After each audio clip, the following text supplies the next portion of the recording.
Okay, this is the new battery in place, and it has this handy handle, which I'm going to trust that it won't just degrade and be useless. I'm not going to reattach my twine crappy nonsense.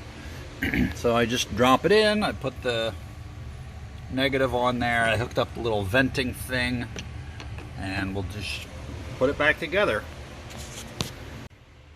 Okay, so I put on the positive terminal and put the amplifier back in place, and now I'm just going to put in these 3 screws here, here, and here. And I also had to put this one back in, and then we'll put the safety cover back on top.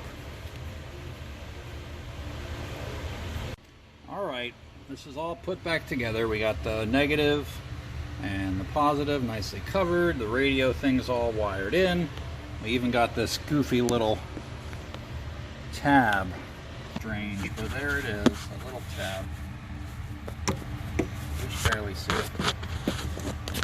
Keeps this contraption on top. So that's the story.